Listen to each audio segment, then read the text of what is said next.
Good evening, ladies and gentlemen, and hopefully also some of our aspiring Kura eSports learners out there. I hope that you're joining us this evening. I am Angela Shearer, and I have the honor of facilitating the webinar this evening. As you can see, I am doing it in the dark. I'm using my cell phone for some light. I do fortunately have an inverter, but that doesn't extend to my light. So my apologies that you've got a bit of a dark view of me this evening. We are really excited about the webinar this evening, and I think, as we all know, esports around the world is just exploding in popularity. There are around about 2.6 billion gamers globally, and I'm really pleased to say that nearly 50% of those gamers are in fact girls, which is exciting news. Millions now watch esports tournaments online, and this is fast becoming a mainstream form of entertainment.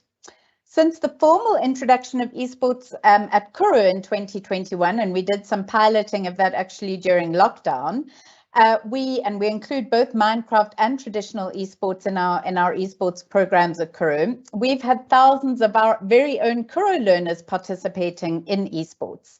And we're really excited to have ESA on board now as a partner who are going to help us to take esports to the next level. So if you are a parent joining us this evening, you are probably joining because you've got children that are participating in this esports and gaming industry one way or another. And you're probably wondering about things like how safe this space is for your children. Are they spending too much time in front of a screen? Are there, in fact, any benefits for them with all the time that they spend in gaming? And maybe some of you are even wondering about, what sort of career opportunities they might have in this space. To help us explore these topics, I am really delighted to introduce you to Julia Robson, also known as Bish in the gaming world. And I think a lot of you that are joining are very excited to hear from Bish tonight. Julia is one of South Africa's top competitive gamers, and she's also the owner of Dynamic eSports, which is a multi-gaming organization. She has dabbled in various spheres in the gaming industry, and she not only competes at a really high level, but she also streams and creates content for various gaming brands.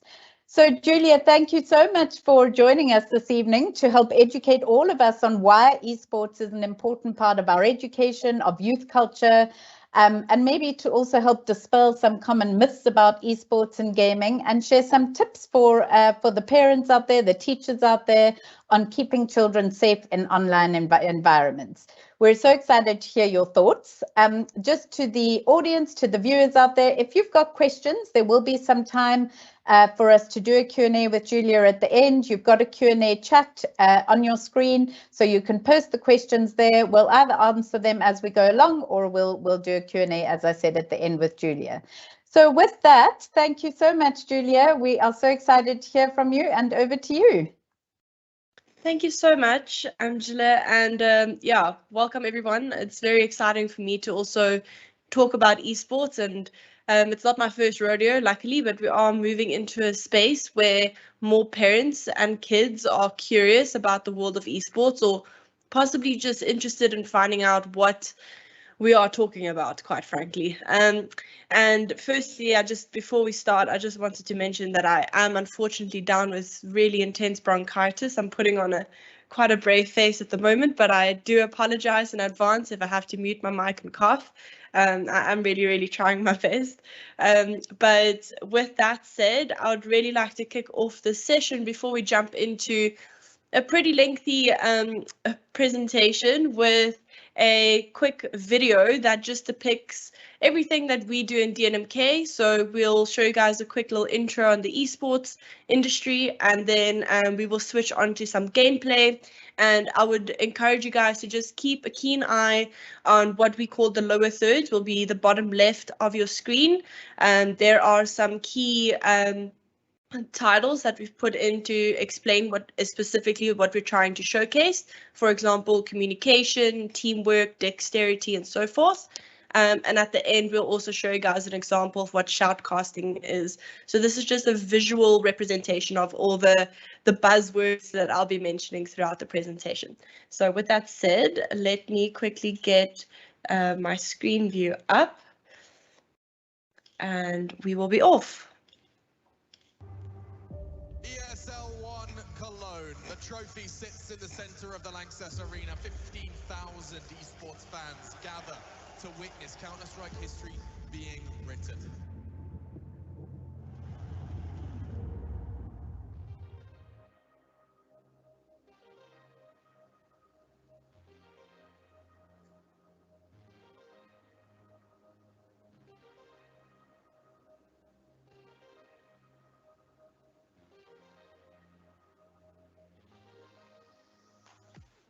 Brad, can you scan this shit? Look here, look this smoke in. Dead in.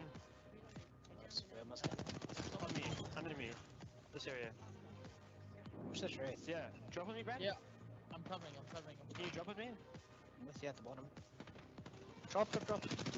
Crash in. He's one. Fade and shoot, guys. Dead in. You two focus that team there that you're looking at in. You got ult to? Yeah. Bubble. You Push don't it, push it. Don't bubble. Push it. They're Yep. pushing. Marking them up. Look here. Stuck one. Dead. Crack. Give me flash in. Almost up It's been One on just now. got raised, one's almost cracked. Okay, last team, flash no. Let's just think about this quickly. 150, 170. Okay, Brad, move over to that rock there. Ult this in. I have already. Okay. Rock here. Pushing. Knocked it. Move up on this in. Give here. Nice, let's go. They smoked it. Their flash is done. Down on B. I'm I'm molly. I have a molly. I'm mollying I'm now. molly. Coming up mid. Smoking up later. Down bar. Yes, last with the bar. Down. Yes! Get out. Yeah, get out. I'm falling back to bench. You know. In front, Running down bottom, mid. might even be bottom snipers. Could be jumping in. Pushing. I'm watching cross. I've given them cat. They smoked up mid. Look on. Molly cat. Molly cat. Molly snipers. Definitely not in snipers. Go B. Going towards B. Go B now. One flash mid. I'm leaving cat. Pushing cat, yeah. One's in On Cypress. pillar. Oh, That's jeez. Cypress. Thank you. Still another one. One more cat. Tina, jeez. Last cat. Nading it. Hold your push back. Oh, she's still on the pillar. Nice, that's it.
All right, so that is just a quick overview of the things that we will be talking about today.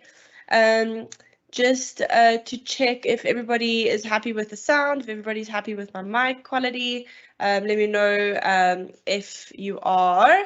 I'm gonna go full screen here just so that you guys can see exactly what I would like to show you guys. Full screen mode. There we go. Let me know if you guys are happy here. Sweet. So from an introduction to esports, just to clarify and quickly rehash, my name is Julia. I do own an esports organization and I do still compete professionally. However, the Twitch part of my life has taken a bit slower because I have been absolutely swamped with the amount of social media and content creation work that I have been given, which is something that I do truly find a blessing. A few years ago, I would really have been shocked to be in an industry where it's so thriving and so multidimensional and so international. But I'm not going to lie, it's taken me quite a few years to get here. About 8 years ago, I was in high school. And I was still busy with, trying to figure out my life, trying to see what the next steps were. And naturally for me, the next steps were to study dentistry. I studied 2 years of dentistry, which I was very, very fortunate, and I would say almost a little bit of handpicked out of the crop to be a professional gamer.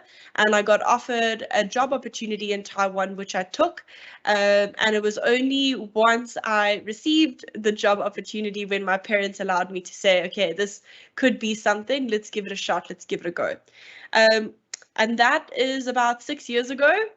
So here I am today owning my own business as an esports, pretty much a pro sports manager. I manage content creations and pro teams as well as sponsorships, which is among Adidas, South Africa, Acer, which is Predator Gaming more specifically, and also Red Bull. And those are our partners for DNMK eSports.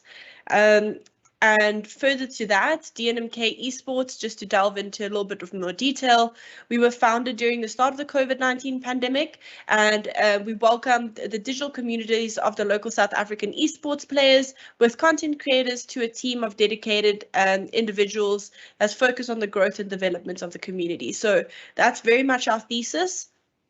Ultimately, we provide ourselves as an acting agent for the gaming and content creators, as well as working professionals in the esports realm.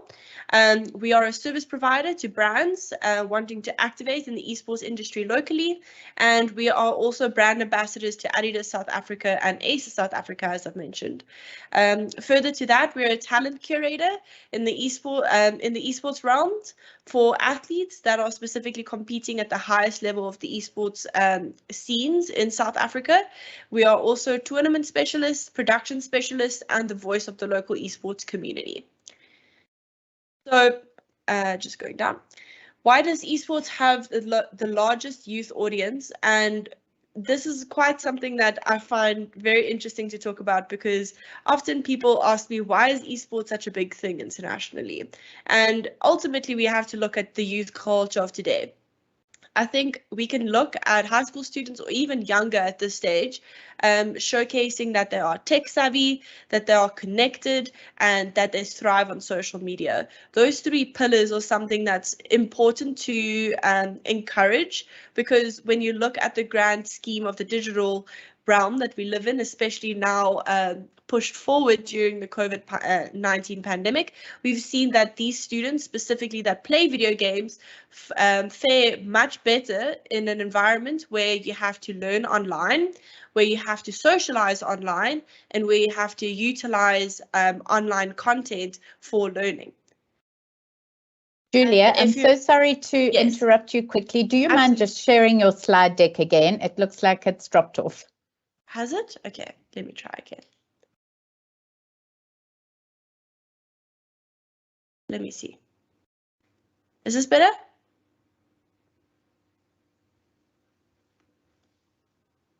Yes, that looks like it is coming through. Maybe if our audience can also just let us know if they say, yep, that looks good. Off you go. Thank you. Sorry for the interruption. No worries. You guys didn't miss much. Cool. So just touching on the youth of the South African esports athletes that are already making it big internationally. One of our sort of celebrities in the local scene is Young Savage, who's basically a FIFA phenom that ultimately has signed with Red Bull South Africa as the first esports athlete in our country. This is a really, really big deal because internationally, this is something that really gets pushed forward for years already, but in South Africa, it's the first time that we have a local athlete that's really showcasing his talents at a global scale, and specifically in FIFA, which is one of the most intense video games, I would say. So definitely, if you guys want to read more about this story, you guys can just Google Young Savage and Red Bull in one go, and you'll find out more about him. Click back onto the slide. There we go. So further on to that, what is esports in South Africa? So our local esports industry is a long way off the international landscape, but with new investment, we're seeing a lot more of this coming into our paddock, I would say.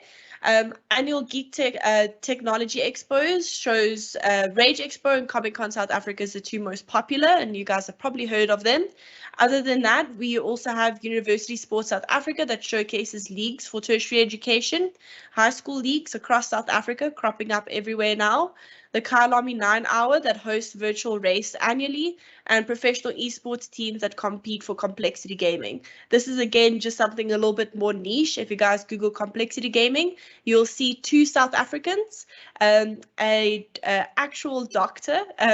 His name is Tian, a close friend of mine, who was a doctor for many, many years, but found his passion for coaching Counter-Strike and is now a full-time coach. He is no longer a practicing doctor, and that just showcases, you know, the length of his career and how far that has pushed him into esports, as well as a Counter-Strike player that's also competing for complexity gaming.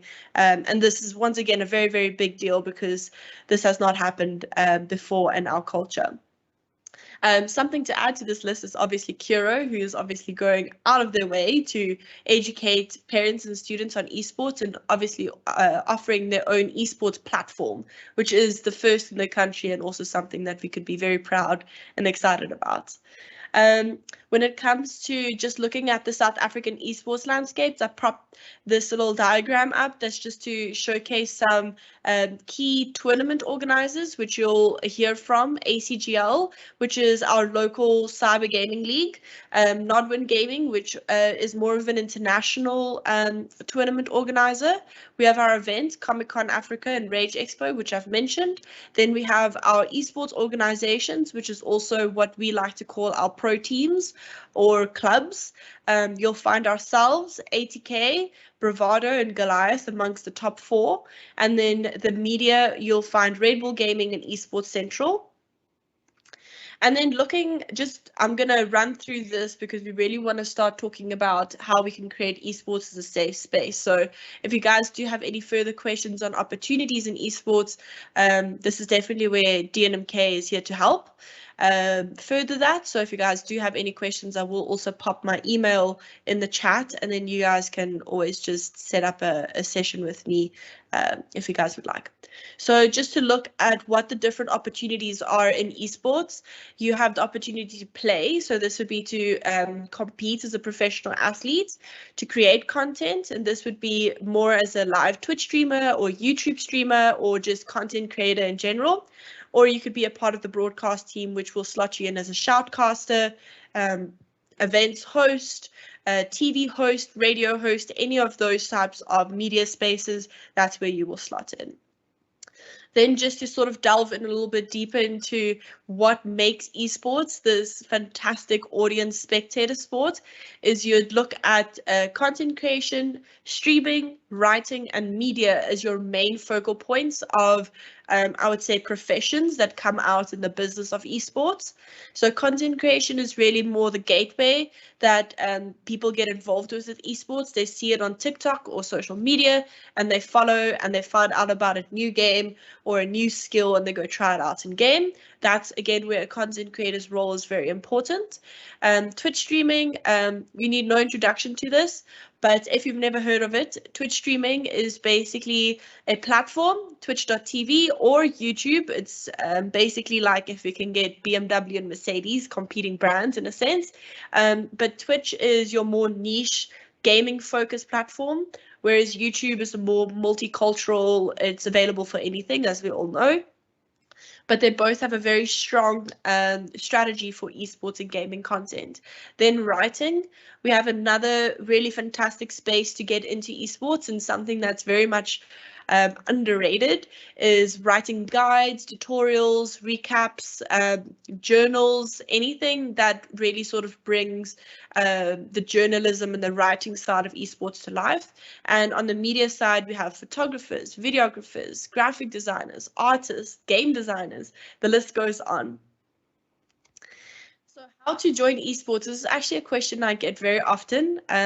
My DMs are actually filled with parents and kids and students that all offer me the same sort of, I guess, categories of questions. And I was actually thinking the other day, maybe I should start a frequently asked questions section on my website. But for now, we will focus on 3 topics, which is the touch, pause, and engage. Obviously, nothing new for South Africans, but it's the best way to look at it. So touch is beginning the interaction with the game.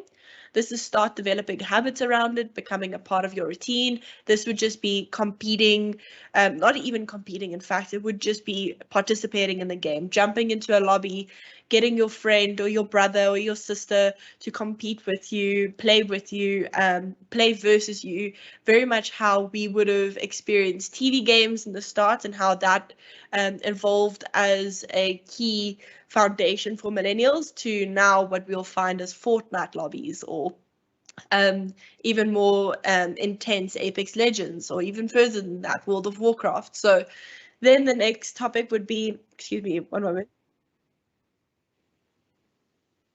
Sorry, like I said, have very...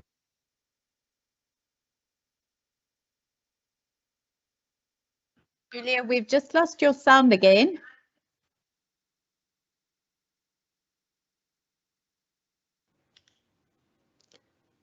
There we go. Sorry. If I...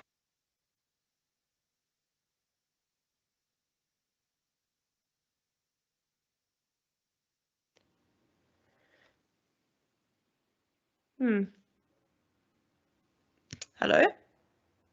Right, we hear you again. Hang on, and now you've gone again.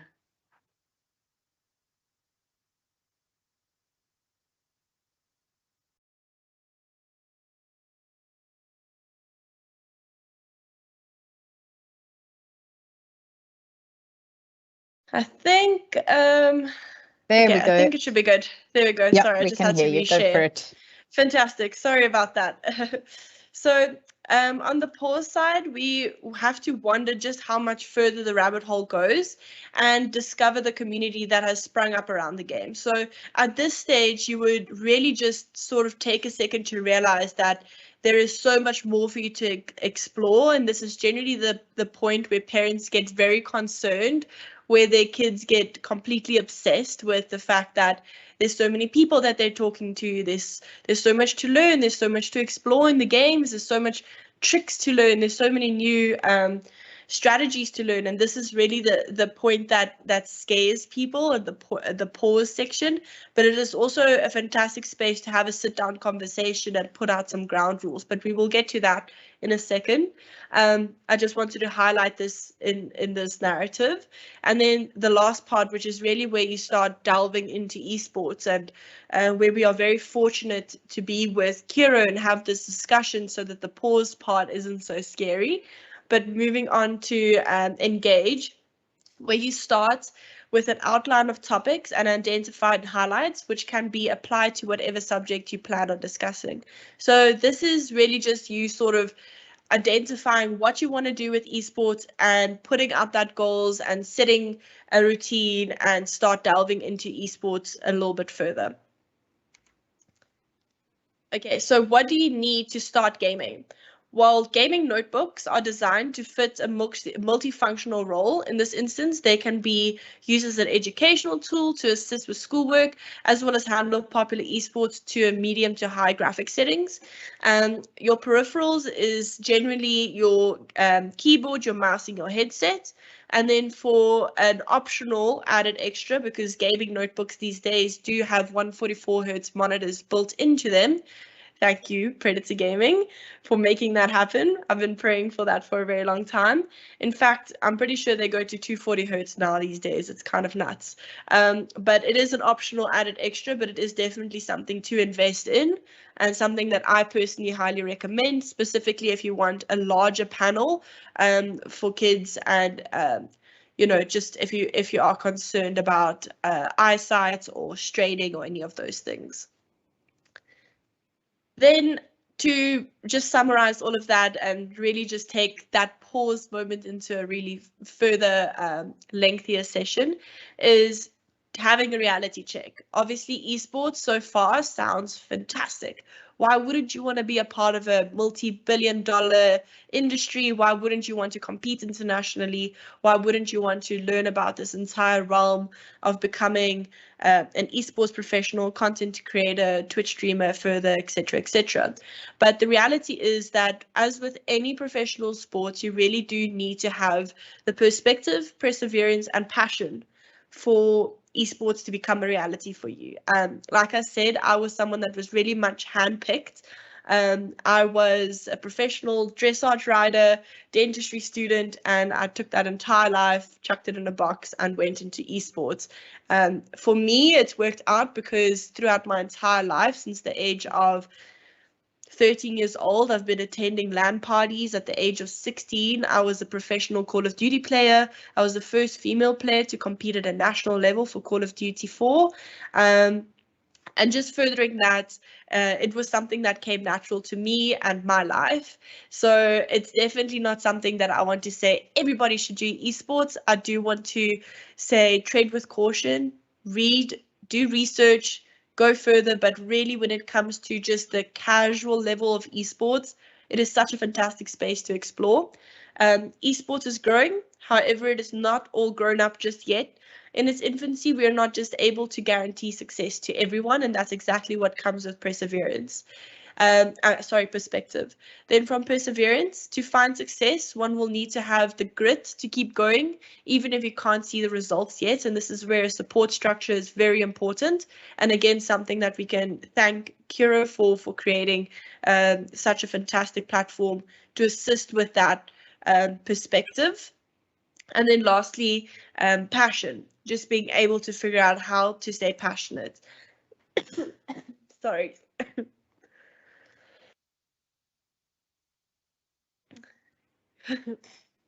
Sorry about that, guys. Like I said, have to do our best. So furthering that, we have to discuss cybersecurity and the concerns. And this is really where I want to urge everyone that is in the call to consider what their gaming alias is. If you do have a thought, pop it into the chat. It's a great icebreaker. Mine is Bish. And just to give you guys a quick backstory on that, I was used to competing in male-only teams in a male-dominated sport where it was still very much isolated, super niche. I don't even think you could have called it niche. It was in fact underground. It was something that was extremely scary to my mom and something that she did not understand whatsoever. So my gaming alias was Bish. I was surrounded about guys. I needed to have a thick skin. I needed to have a loud voice. I needed to put myself on the map. And the only way that I got there was by demanding my spot and having a bit of a more aggressive personality. And that translated into the way that I play video games, which is I'm generally a more aggressive in-game player. So I generally take the role up of the leader. I'm the front of the pack. I'm front in line. I'm the first person to take the hit from the enemy team, and that's why my gaming nickname is Bish. In fact, it also came from a rap song at the time that my male teammates really liked, so it just stuck. So on the topics of the most common concerns, and just what I'm going to do here is just highlight the signs. I don't think any of these titles are new to anyone, but it is definitely something that I want to be cautious about because esports is not all doom and gloom. This is things that will happen on the school playground, and we all know this. But in esports, it might be harder to manage and might be harder to understand, especially when you're working on digital platforms. So I really want to just stress that. The signs of bullying or harassment online. The most popular issues arise from online video games interactions. It happens more often than on school playgrounds because of the anonymity that gaming creates, and the terminology that we like to use for people that are bullies are keyboard warriors. We say this because they generally type up very harmful, hateful things, but they hide behind the anonymity that is offered in the digital realm. Often you can see these signs from being a victim through depression, anxiety, insomnia, mood changes, and secretive behavior. And the aggressor, which is generally the bully or the keyboard warrior, the way that we like to say it, is aggression, obsession, isolation, or secretive behavior. Actionable steps that you can take is checking Twitter. I know this sounds funny that we highlight Twitter, but in South Africa, that is the most popular platform that we see free speech and harmful conduct, especially in eSports communication realms, come through. It is also the most active social media for boys to use. So just please check Twitter, check your kids' Twitter, and any other social media really. We just highlight Twitter because of our personal experience in the esports realm. What do they like? Who do they engage with? And how do they speak to others? Those are the questions that you can ask yourself. Setting boundaries, observe behavior changes when online, block, mute, and report. It's really as simple as that. Block, mute, report.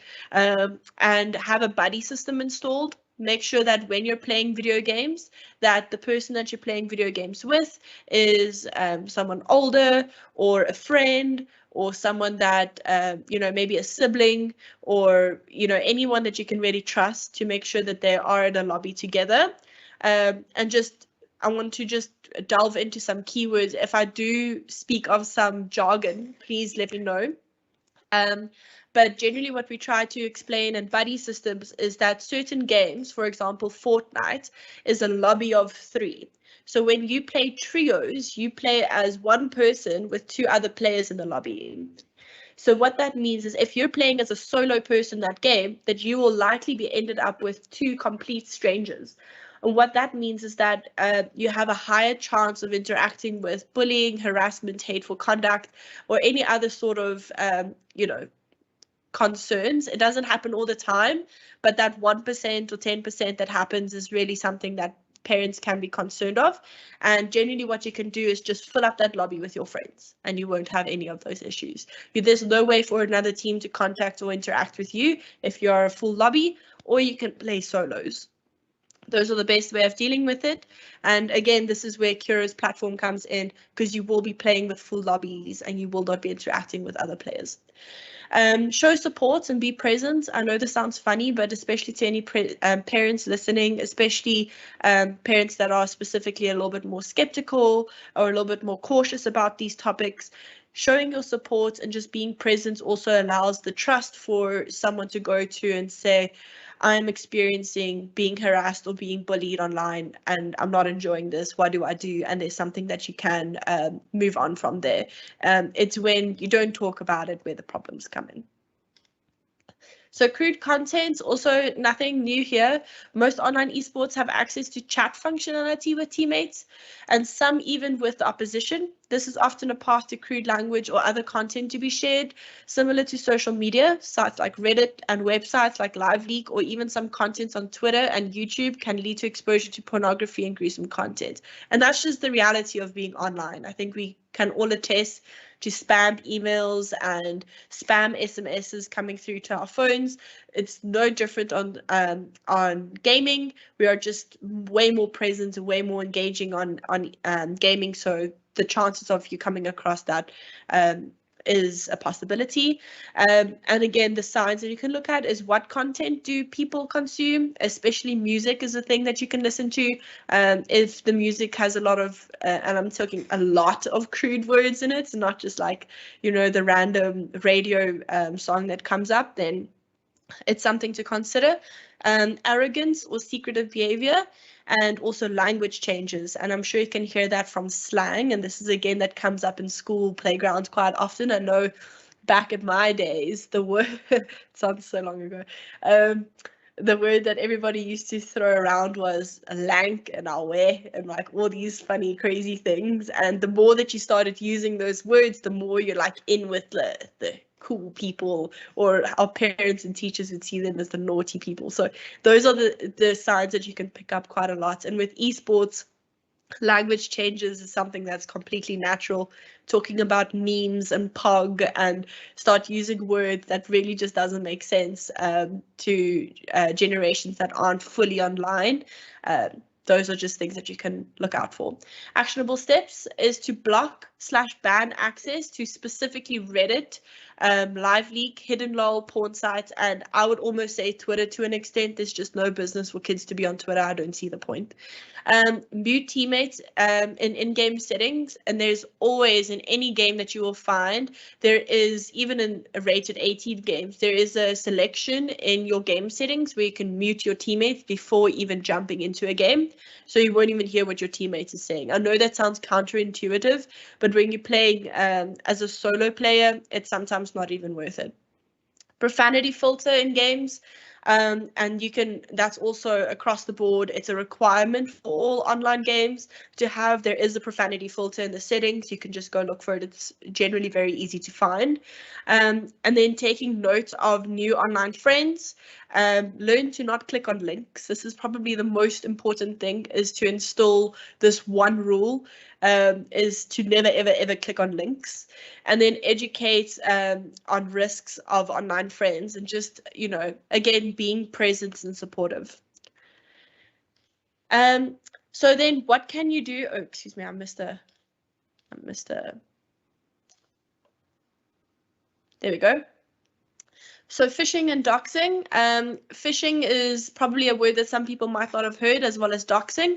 It's as simple as basically explaining phishing is a way to, and again, this is not really news. If you get your spam email, they'll be saying FNB is contacting you for some sort of card details. You click on it and your card details get stolen because it's a fake email. That's pretty much the same thing. It happens on gaming all the time, where people would say, hey, look at my new Counter-Strike skin, here's a link, and then they click on it and they take all their Counter-Strike skins, for example.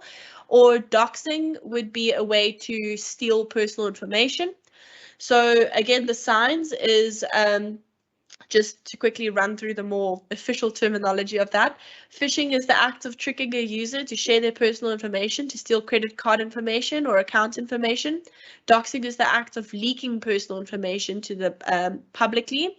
Also to note that this can lead to blackmail. So just if you see phishing, doxing, please know that the next step is generally blackmail, or just a loss of, you know, those things.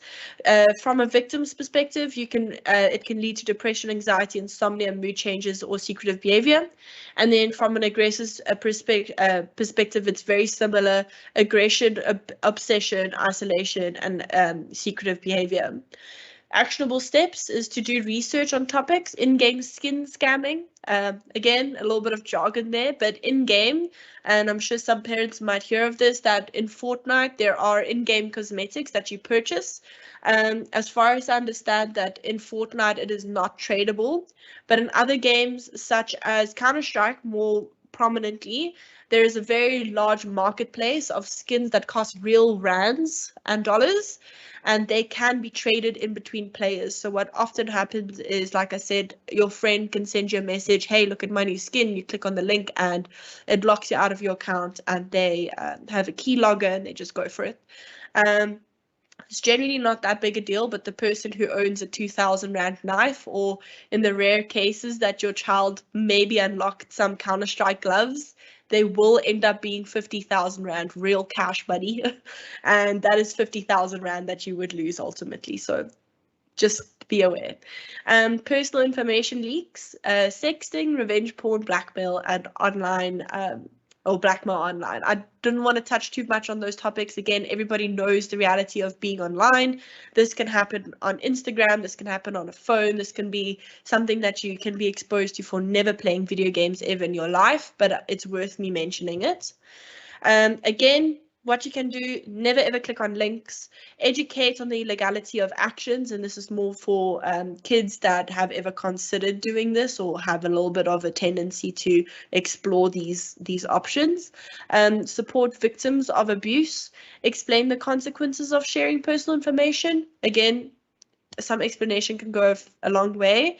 Remind students to change their passwords. I know a lot of people don't do that. Please change your passwords if you have not done so in the last 6 months, and create a strong security password and use something like Google Authenticator to keep your password safe.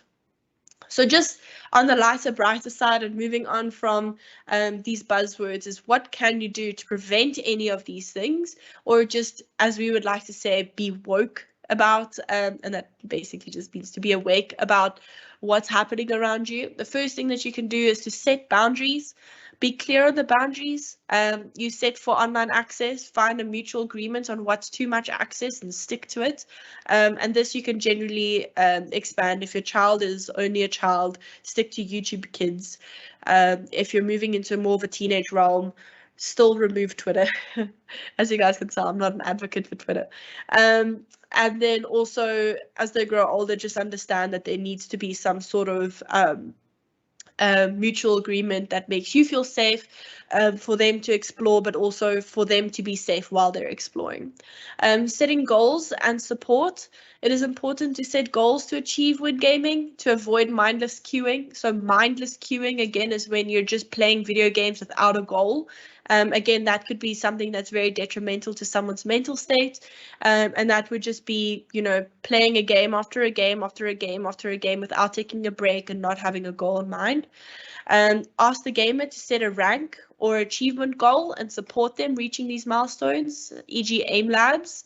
Aim Labs is a game that's free to play.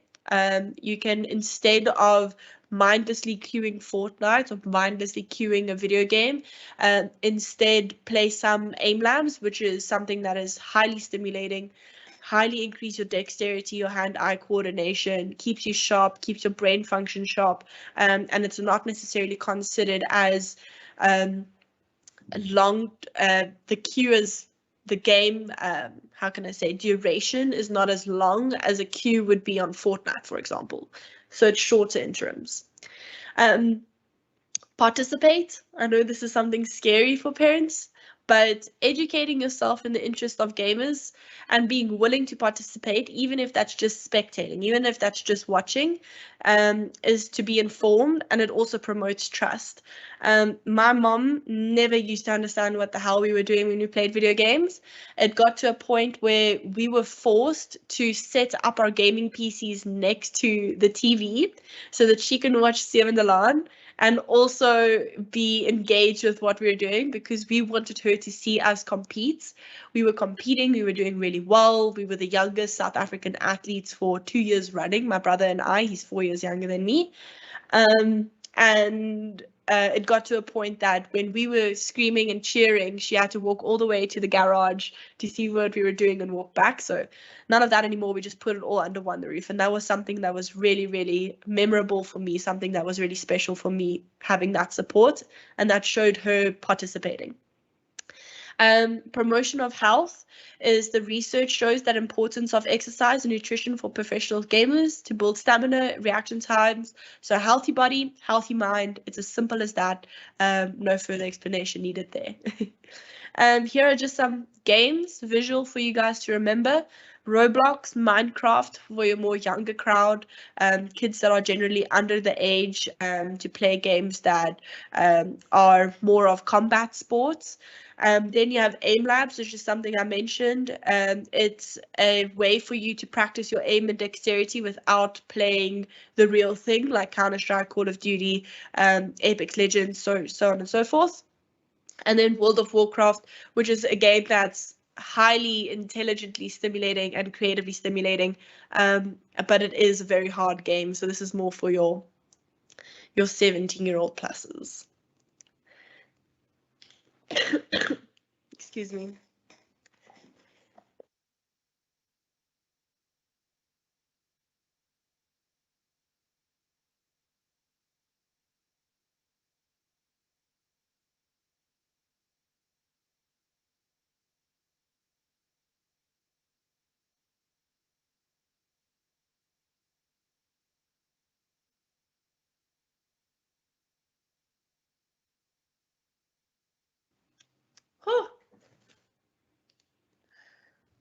Sorry, guys.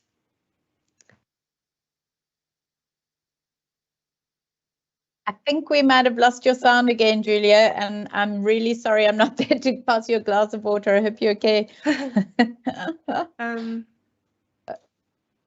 we go. We can hear you. Sometimes self-mutes. It's just a bug. All right, so how many of you would encourage your kids to play video games? And that's a really good question, especially if the average gamer plays about 8.5 hours a week.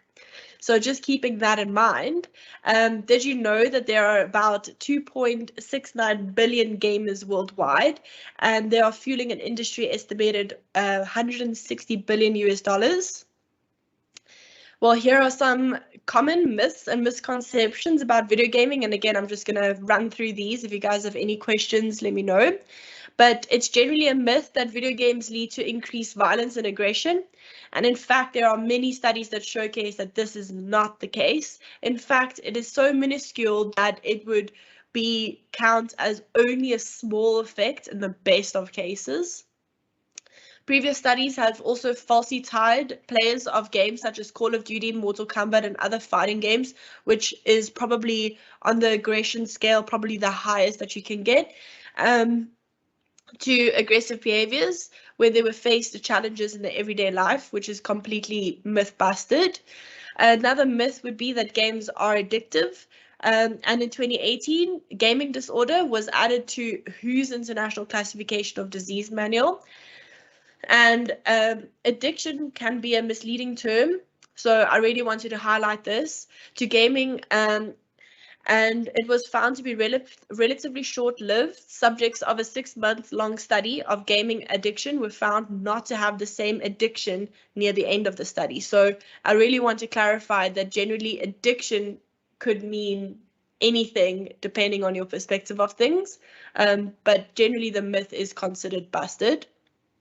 Another myth is that gaming is male-dominated, and as we heard in the introduction, that in fact there are about 40% to 45% of Asia's gaming population is actually women, and that's one of the largest gaming populations in the world. And then further than that, only 5% of games in 2020 had a female protagonist. Otherwise, women are popularly thrust into gaming as a love interest. So women do generally showcase quite a lot of space in the gaming narratives. Another myth is that gamers are antisocial. And this is completely untrue. It's probably one of the funniest myths to me because I've met some of my best lifelong friends on video gaming. In fact, we were friends online for about 4 years before I ever met them in real life, or IRL, as we like to say. And further than that, we also have another myth that gaming leads to an unhealthy lifestyle.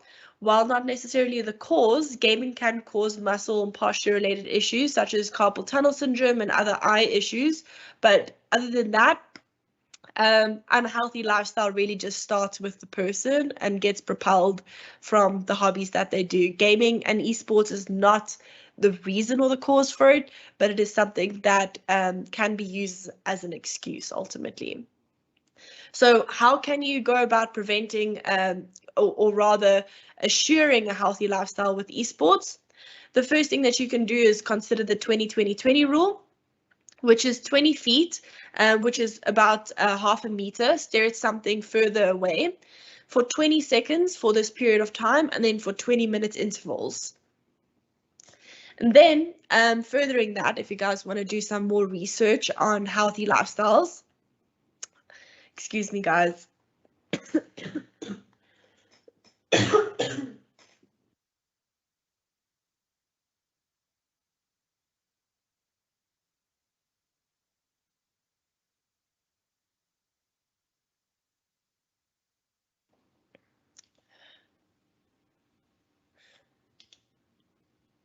There we go.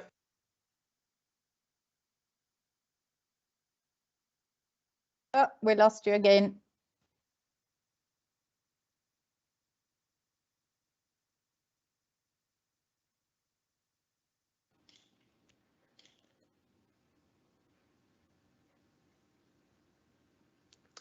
Sorry guys, it seems to just auto mute every now and again. So sorry about that.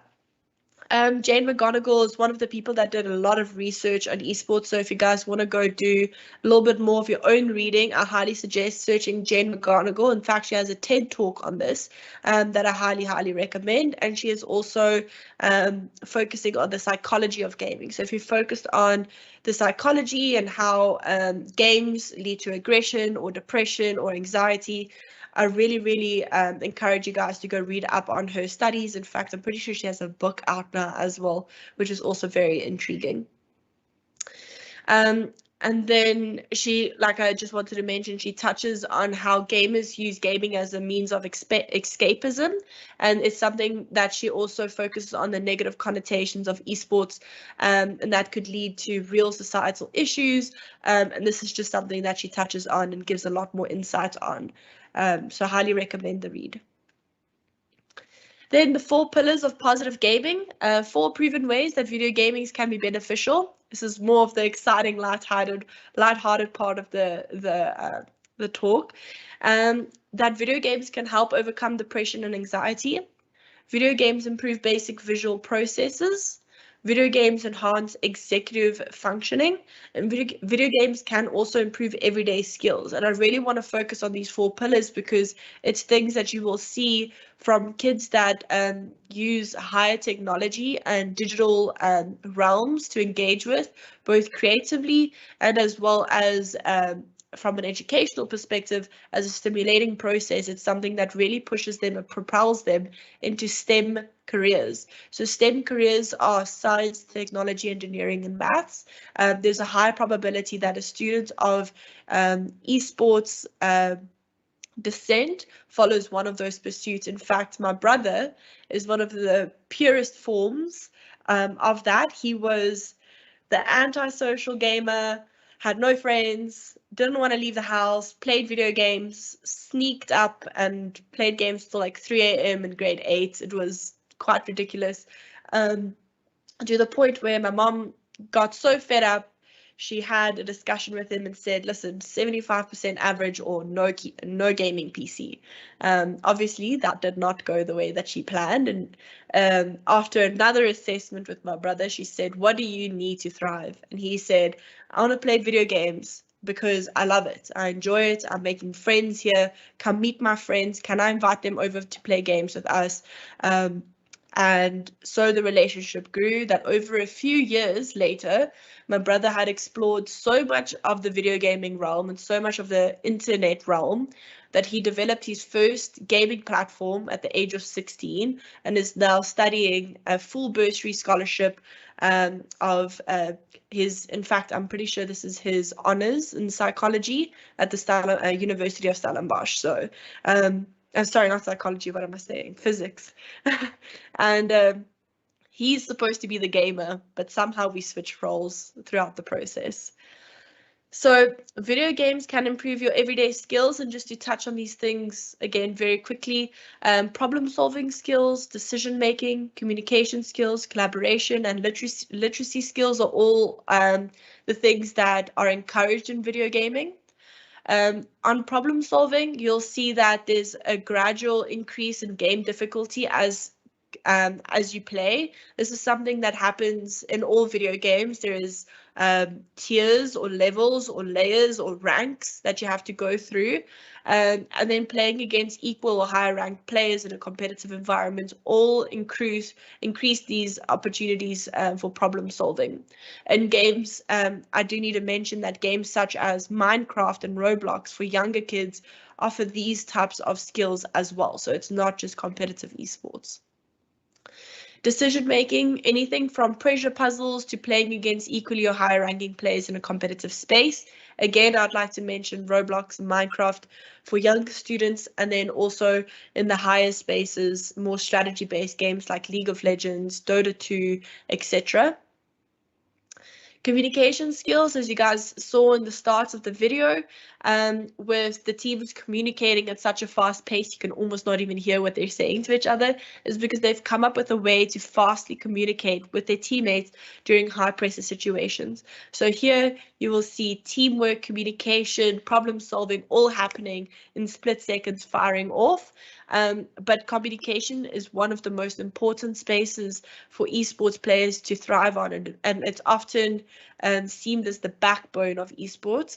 The results of this is generally enriching player knowledge, boosting confidence, and faster narrative or non-narrative communication skills. And this is again just a way for players to compete. I see that it says 5 minutes left. Am I running completely over time?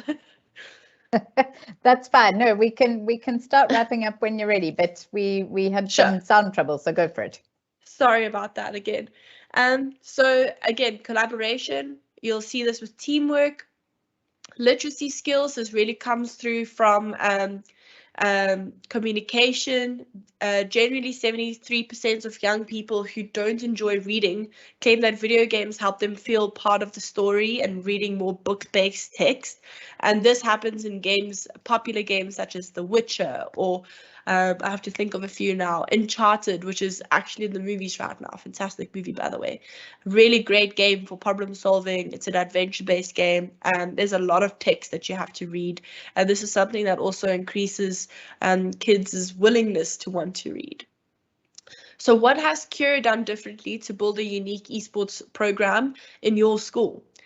And here we have to highlight what has Kura done to keep esports a safe space.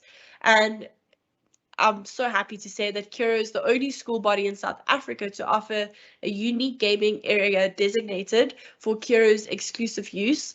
It's also a safe, single sign-in platform that uses the learner's Kura email. They have a strict code of conduct managed by their Kura esports teams. All tournaments are arranged by Kura esports teams and hosted on the Kura esports platform. Kura coaches within each school have been trained to manage and coach players of all ages, and Kura esports can control an age gate settings to ensure that games do not show restricted graphics that learners may be exposed to on an open gaming platform. In fact, I had a much more in-depth, and if you think this is in-depth, I had a much more in-depth presentation that I showcased to the teachers that are involved in this program about all the topics that we just covered, way more further in depth. So they are definitely fully equipped. And in fact, one of my close friends developed the Kura platform that you guys will see at the end here, just a quick 40-second demo. And then Glenn, who I work with as well with ASA, but is also the country manager at ASA Africa. And as you guys know, ASA for Education is sponsoring this Kura esports program, says ASA for Education looks at esports in an education environment differently to the professional esports sphere. The reason for this is the protection of children's rights and the fact that most open gaming platforms don't provide the protection required to do so.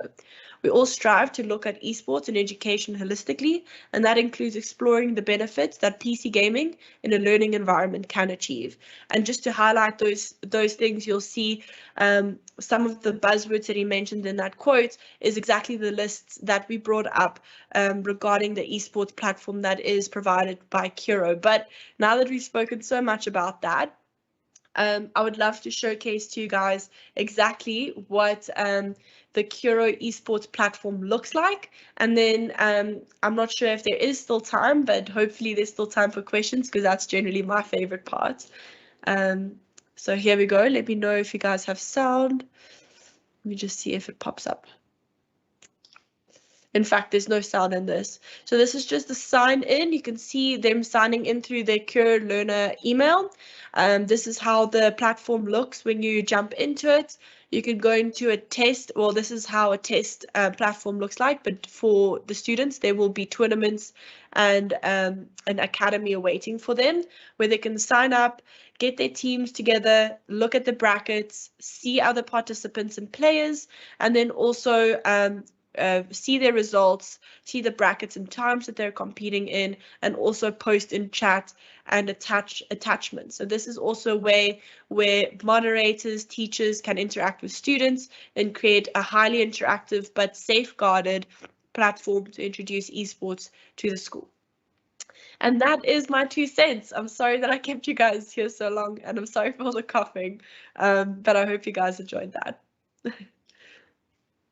Thank you so much, Julia, and particularly since really you ought to be in bed.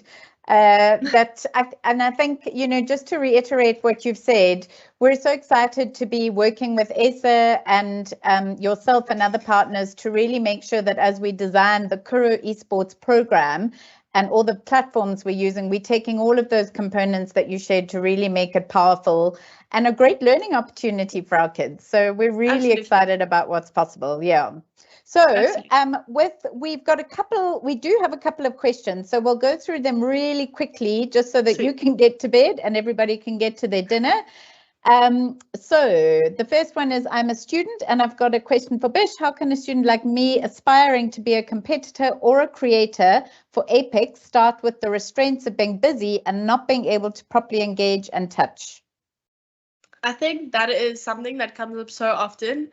I mean, I'm currently running my own business. I'm managing 4 teams. I'm managing 6 creators, sponsorships, and I myself still need to find time to compete at the highest level of esports. And I think what we all need to understand is time management is key. It's something that I was very fortunate to learn in my schooling years during my my exams period was time management, understanding that I'm still a professional horse rider. I still have a living, breathing animal. I need to go take care of him and I need to spend about 4 hours there. But I also need to cram all this, classwork in my head. And I think for me, the biggest learning curve, something that I learned from a very young age, and especially during high school, was making sure that if I wanted to do esports, if you really, really wanted to pursue it or even just dip your toes in the water and just experience it for the fun of it, you need to understand that it's a very long process. It's something that you don't need to rush.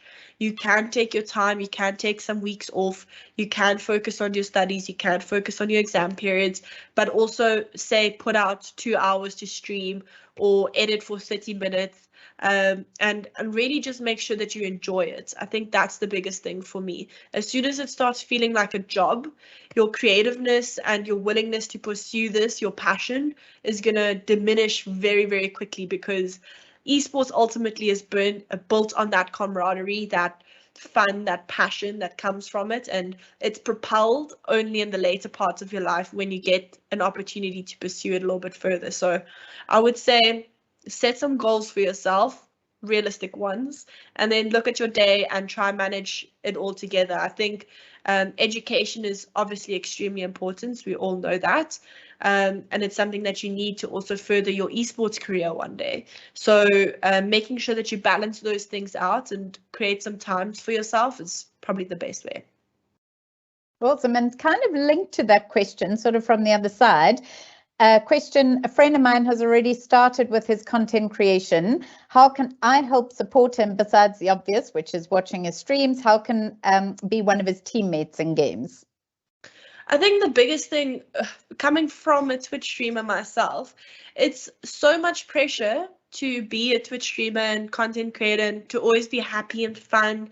And I think for me, it was really important to, after a long stream, be able to switch off the camera and have someone there to talk to, or even just to have someone to share my frustrations with, or maybe I'm going through a bit of a creative dip and I need some help from my friend.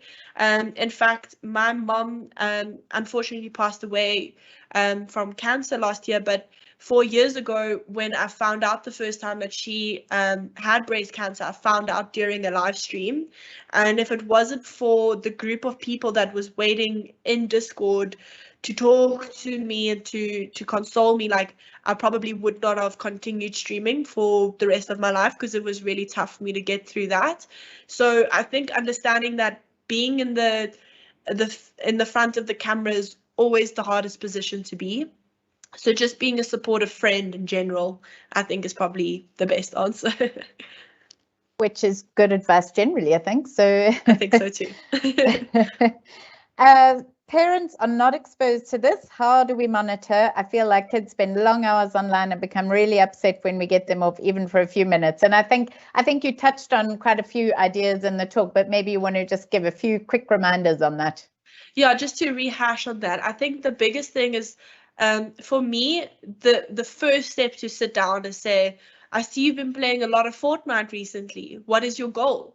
And, you know, if the kid will genuinely first or immediately say either you don't understand, which is the quickest answer to, well, I'm trying to, clearly I'm trying my best here so you can meet me halfway.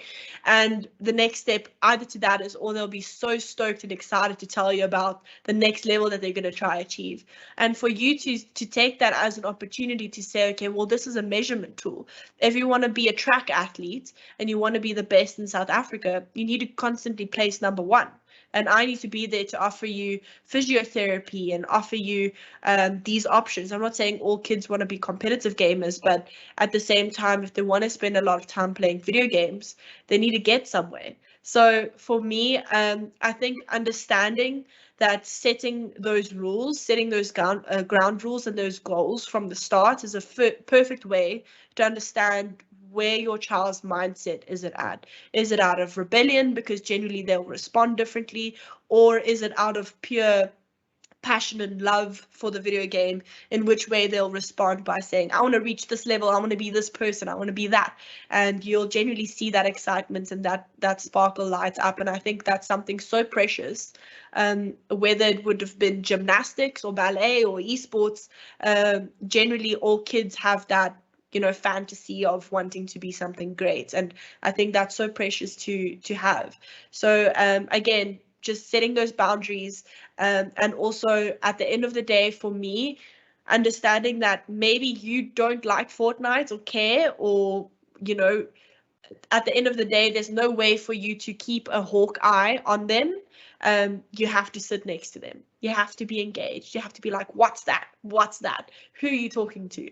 How is that happening? Play the game. Maybe see how tough it is and praise them for being really good at it. So I think those are all ways to engage and be a little bit more open and have that trust and say, I'm here to support you.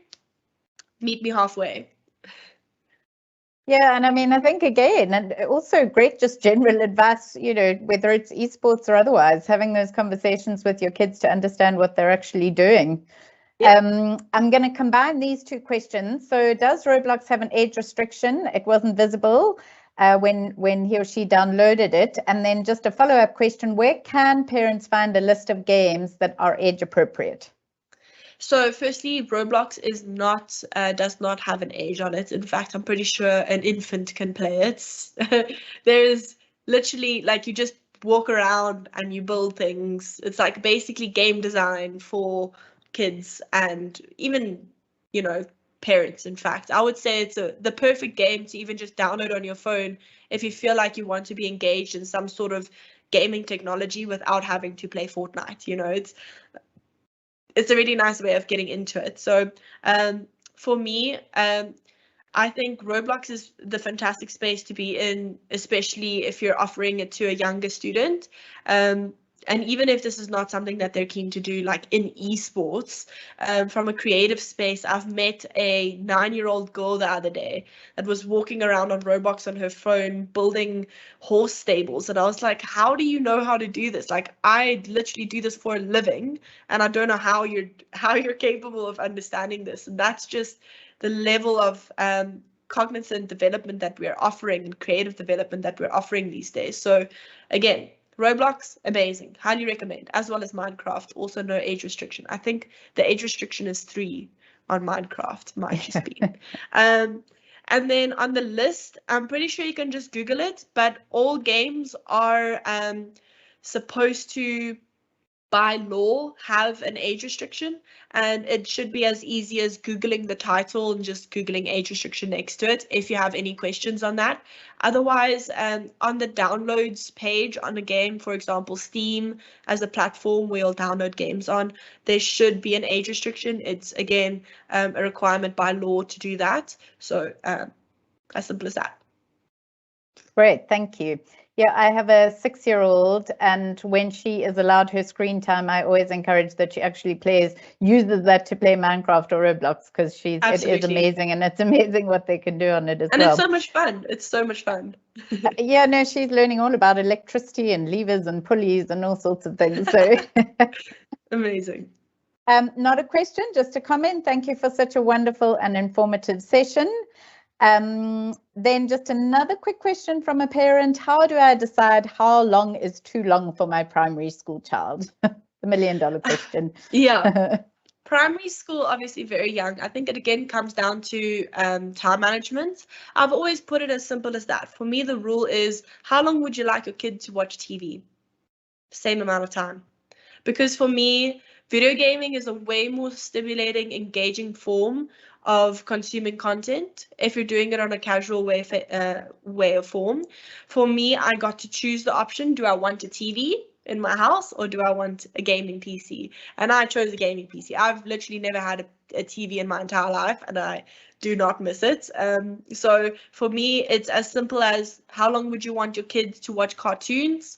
Similar time. I think it would, for me, be as simple as that, because that was the rule that we had in our house, and it made total sense to me as a child too. Absolutely. And I think this question just came through, but I think you've sort of answered it as well. How do we assist our kids to balance their school and gaming? In my case, I'm working out most of the time, and monitoring is a challenge.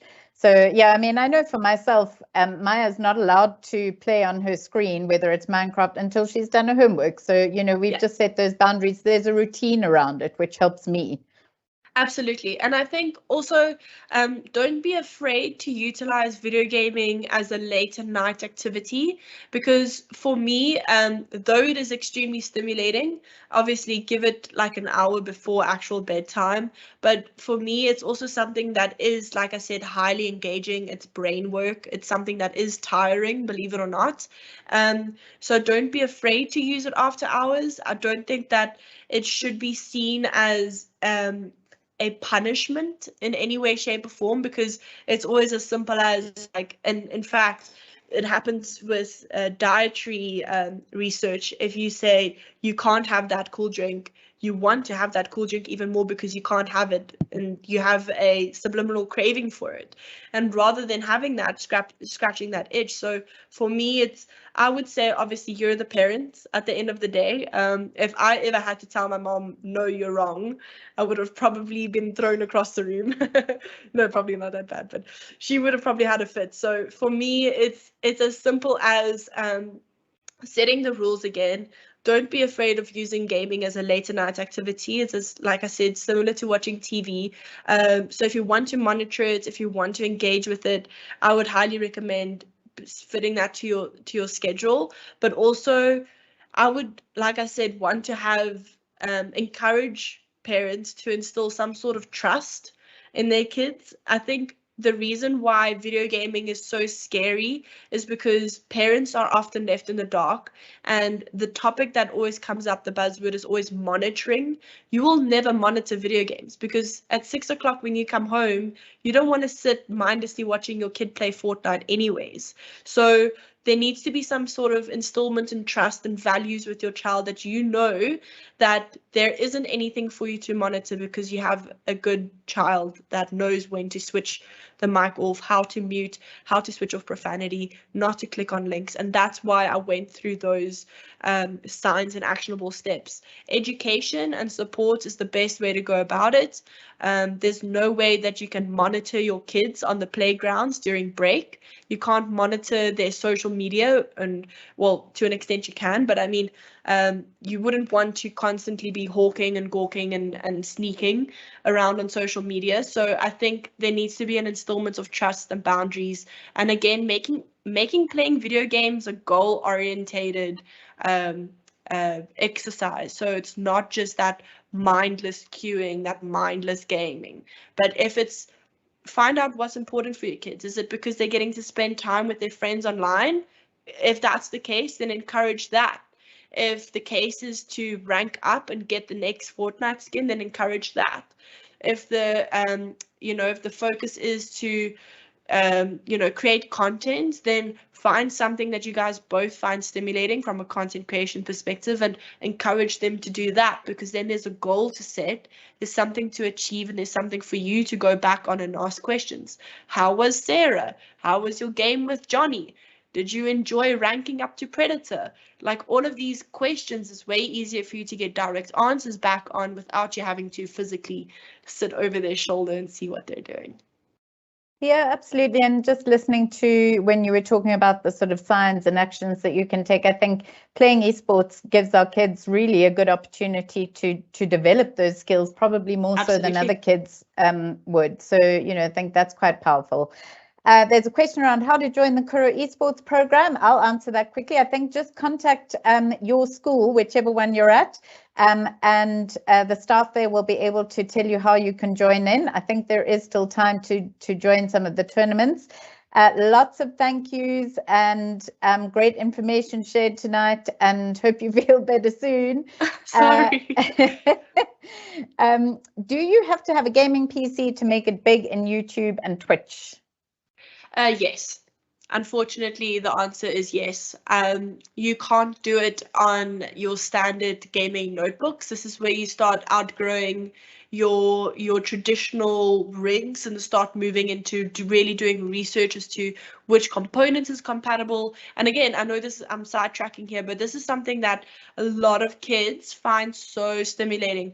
Building their own gaming PC, doing the research. When I was 16, I was still competing with like this really broken graphics card that I got from like a friend of a friend's dad. And I built my own gaming PC, and I was so proud of how RGB and crazy it was. And it was something that I found so much pride in, that every single birthday and Christmas and celebration that I could get, the first thing that I would request is doing research on which hardware piece I need to get my PC upgraded. And that's another fantastic skill about higher technology and technology learning and going into IT. In fact, I would have probably been a fantastic, how do you call those people? People that fix computers, like a PC servicer. Yeah, a technician, there you go. So I would have probably been, I still am, in fact. I fix a lot of people's computers. As a hobby, and I think it's something that's so fantastic to grow into, but understand what you need for your goals. If your goals are just you have like 0 to 100 or 1,000 followers on any given platform, you have something to springboard off of, even if it's nothing, then maybe consider creating content on a PC that isn't so overpowered, so fully fledged. If you want to stream, there is minimum requirements. You can literally just Google it, Twitch TV minimum requirements. You'll find the spec sheet. Twitch itself came out with these blog posts, so everything you need is on the internet, literally. From there, if you really want to make it, and I'm talking, to the level where DNMK recruits Twitch streamers, generally, you will find some sort of sponsorship along the way if you're on a trajectory course that's putting you into a popular space. And that's where talent curation such as DNMK comes in. However, if you're not as fortunate to pick up a sponsorship early on in your life, looking at graphics cards, CPUs, RAM, motherboards, the whole shebang is something that you will have to consider. Yeah, and that's what's so wonderful about esports. There's so many different components and career opportunities. And I think that's really, that's one of the reasons that we're so excited about it, the depth that we can build into the, what the opportunities we're able to give our learners. And I think on that note, I'm going to finish off with a comment that says Kura eSports is going places. Thank you, Julia and team, for a very informative session. Thank you, Julia. It is just wonderful hearing from you again. Thank you for the support that you've given our coaches. Please do feel better soon, and thank you for spending the evening with us in spite of feeling so terrible. Yeah, I'm so sorry for those cough fits. I promise I am on the mend.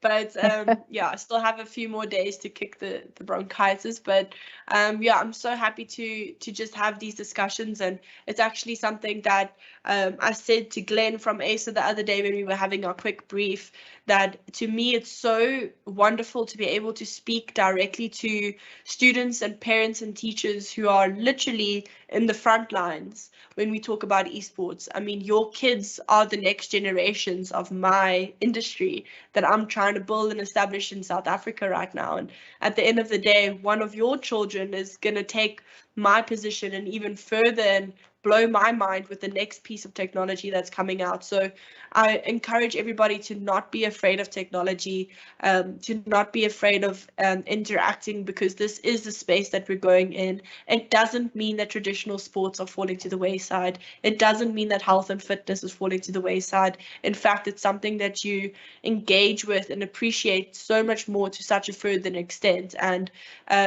just a little piece of added extra info is that I just came back from a trip from overseas and saw one of the biggest esports university centers in the world in Netherlands. And to my shock and horror, I had to sit with the guys who was working there fixing a computer, and I was telling them, don't you guys have someone supporting you in this realm, educating you guys on esports and how to utilize this in students in high school environments? And they said, no, never heard of that. That's fantastic. So we really aren't just industry leaders in South Africa, but we're doing this globally. And I really want to say thank you to Kura for being so open-minded, and also to be willing to listen to me babble on about esports. It really does come from a place of passion, and I promise you it's worth it. Thank you so much, Julia. And I think watch the space. Yeah, absolutely. Thank you so much. Thanks, Have a everyone. great evening, everybody. Thank you so much for joining us. Parents, Kura eSports players and teachers, have a great evening, and we'll see you all soon.